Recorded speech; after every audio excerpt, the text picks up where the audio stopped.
Salut tout le monde, bienvenue dans ce débrief de la Liga. Le FC Barcelone recevait ici Retafe à domicile. Ici, le Barcelone se sépare avec Retafe sur un score ici de 3 buts à 0, s'il vous plaît. Je crois qu'on a ici le retour, ici le comeback de FC Barcelone de la saison précédente ici dans Ziflik. Top performance de la part de cette équipe dans Ziflik, vraiment rien à dire. Ils ont déroulé ce match sans pitié, mais ils auraient même pu faire plus que ça. Heureusement, ils ont réussi à marquer les 3 buts, c'était déjà nécessaire et suffisant. Le Barça s'impose sur ce score de 3 buts à 0, revient à la deuxième place juste derrière le Real Madrid, à 2 points du Real Madrid. Il faut reconnaître ici que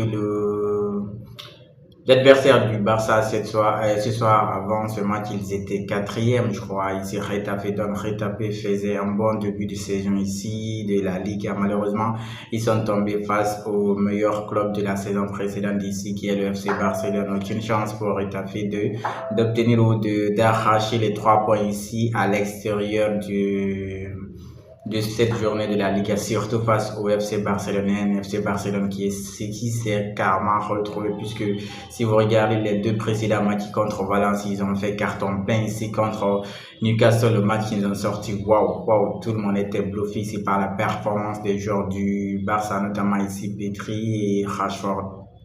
Là, ils viennent encore pour cette 5e journée ici face à Retafe. Une sorte top performance de la part de ces joueurs ici. Quel plaisir à regarder le FC Barcelone, vraiment. Et il faut aussi rappeler ici le retour en forme ici, ou l'efficacité ici, surtout devant le but. Je veux parler bien sûr de Ferran Torres ici, puisqu'il faut reconnaître la précédente saison, Torres avait fait un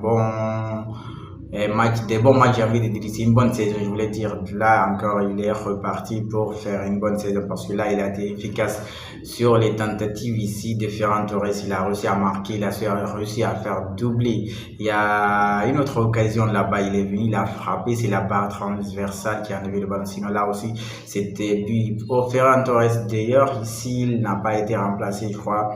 90 minutes, il aurait pu faire quoi ici, triplé.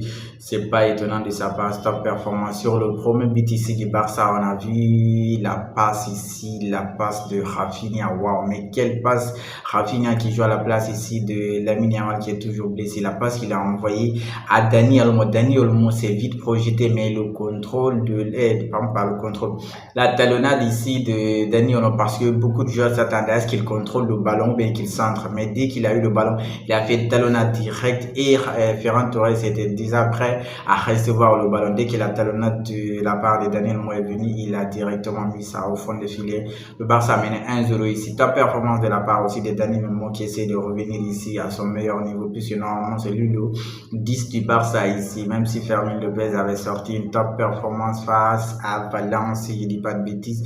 Du coup, c'est le petit qui joue à la place de Daniel Mo. Mais là, Daniel Mo a retrouvé sa place de titulaire. Il faut reconnaître, si vous regardez les notes du match, top performance de sa part. Lui, Ferran Torres, qui a encore Rafinha, Petri surtout, ils ont eu les meilleures notes du match. C'est top performance de l'ensemble de l'équipe. Sur le deuxième but ici du Barça ici, puisque le Barça a marqué le premier but, ils ont continué de dominer, ils ont eu le ballon. Le momentum c'était pour le Barça. Barça, il faut regarder, comme j'ai dit, ils étaient largement au-dessus de Retafe et surtout c'est aucune chance pour Retafe ce soir. Heureusement, ils n'ont pas réussi à inquiéter le FC Barcelone parce que Barça cette saison, en plus d'être en forme encore, ils ont recruté un bon gardien qui a réussi à faire, je crois, 2 arrêts ici de la part de Juan Garcia, c'est toujours très fort sur sa ligne là-bas. Waouh, mais quel gardien ils ont eu là-bas.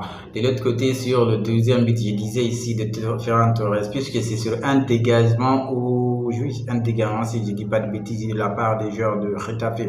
Rafinha ils étaient tous dans la moitié du terrain ici de l'autre, de Retafe. Donc la ligne médiane ici, c'est la ligne au milieu là-bas. Si tous les joueurs sont de l'autre côté, il n'y a personne devant là-bas. Quand on centre un ballon là-bas, même si tu dépasses les joueurs adverses, c'est pas considéré selon les règles d'hors-jeu, c'est pas considéré comme hors-jeu. Puisqu'au départ, si vous regardez l'image, Rafinha était devant eux, mais puisqu'il n'avait pas traversé la ligne médiane, donc on ne pouvait pas siffler hors-jeu.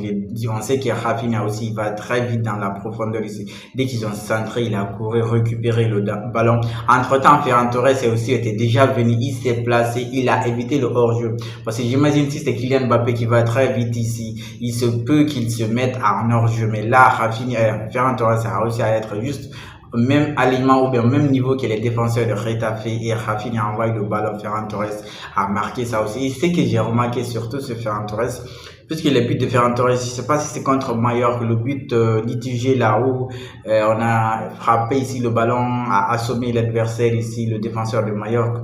Entre-temps, les joueurs du Barça ne se sont pas arrêtés, ils ont continué à jouer. On a vu ici la frappe ici de Rafinha qui est partie, c'est logé dans les filets. Genre, lui, il marque, il attend ce que maintenant l'arbitre valide. C'est ça un jeu, c'est ce que tu dois faire. Il faut pas dire qu'il y a des polémiques, il y a quelques doutes où les joueurs ont levé la main, tu vas t'arrêter. Non, tu continues à jouer jusqu'à ce que l'arbitre siffle. Si l'arbitre siffle, ça veut dire c'est faute ou pénalty ou quelque chose comme ça. Mais tant qu'il n'a pas sifflé, tu continues à jouer. C'est ce que Ferran Torres vient de faire ici. 2 buts de ce genre, il vient de marquer. Il fait doubler, Barça fait 2-0, Barça continue de dominer, Barça continue de dérouler en entre mi-temps.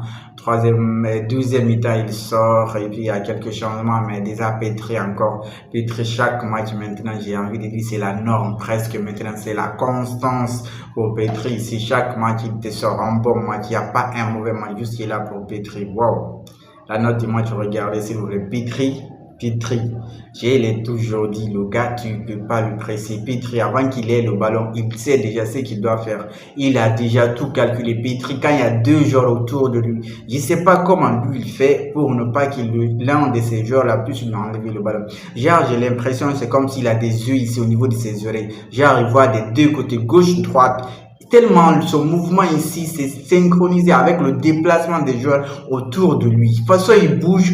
Quelqu'un qui est autour de lui, les deux joueurs, ils ne peuvent pas aller. Qu'est-ce qu'il soit à gauche ou à droite, seul. Non, mais il est fort, le gars. Je ne sais pas comment il fait ça pour manier le ballon, tourner, sortir entre deux joueurs.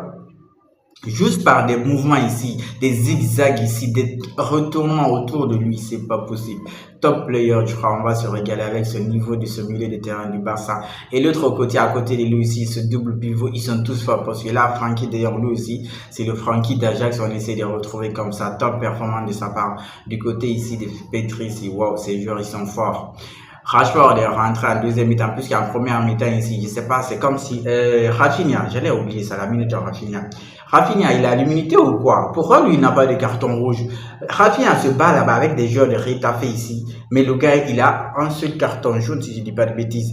Du coup, dès la deuxième mi-temps ici, Hansi Flick a été malin et a fait sortir Rafinha pour ne pas qu'il ait le carton rouge. Parce qu'ici, il allait le rester, le gars allait avoir un carton rouge. Il est sorti, c'est Rashford qui a rentré. Mais Rashford, waouh! Wow, je l'ai dit, Rashford actuellement, c'est fort. Il est devenu vraiment fort. C'est Rashford et puis il est fort. Vous comprenez un peu la métaphore que j'essaie de vous dire. Parce que quand il est rentré, toujours rapide, vitesse, balle au pied. Rashford, c'est lui qui a donné ici la passe ici à Daniel Mo pour marquer le 3e but du Barça. Parce que le ballon qui a été envoyé en profondeur ici, c'est notre remplaçant ici, mon petit, j'allais dire. Casado, c'est lui qui a envoyé ce ballon pour Rashford. 2 remplaçants qui s'échangent les ballons. Il a envoyé un long ballon là-bas. Les défenseurs de Retafe n'ont pas cru que Rashford allait rattraper ce ballon. Ils ont oublié comme s'ils ne savent pas que Rafinha, c'est l'un des joueurs le plus rapide de la planète actuellement ici. Ils lui ont pas du tout presque cru que le gars allait attraper le ballon. Il a sprinté là-bas, il a eu le ballon, il a fait centre en retrait ici. Daniel Mo est venu quand même. Lewandowski avait couru, il pensait avoir le ballon, mais c'était un peu en retrait, donc c'était pour Daniel Mo. Daniel Mo, plat de pied tranquille, il a mis le 3e but du Barça. Barça s'est imposé sur un score ici de 3-0. Les défenseurs aussi se sont gérés vraiment. Christensen qui formait la paire avec Eric Garcia, top performance. Les ailiers, Jules Koundé, c'est le joueur qui a subi le plus de fautes dans ce match ici. Waouh! Mais on lui a fait... on lui a cogné partout, mais le gars il est résistant, il sort encore un bon match sur son côté malgré l'absence de Lamine Yamal. Toujours il est bon sur son côté. Déjà Martin aussi, comme je l'ai dit, le gars côté défensif, lui déjà on lui a vu déjà évoluer en tant que défenseur central, donc c'est pas étonnant de lui voir aussi très fort sur le côté défensif, même si comme je dis, si le côté offensif il n'est pas rapide trop comme ça, mais l'apport défensif c'est très important. Quand tu as des milieux là-bas comme des Petri, des Frenkie de Jong, je crois que tu n'as pas besoin de trop monter ici. Top performance de l'ensemble des joueurs du Barça. La moyenne de l'équipe, c'est 7 et quelques. C'est de vous dire à quel niveau. Le Barça nous a sorti une top performance. Le prochain match du Barça, c'est contre le premier Real Oviedo en milieu de semaine. Et le week-end prochain, ça sera contre la Real Sociedad. Et en Ligue des Champions, ils vont retrouver le FC Barcelone juste avant la trêve. En attendant le prochain débrief, on continue de liker, on s'abonne surtout. On reste safe.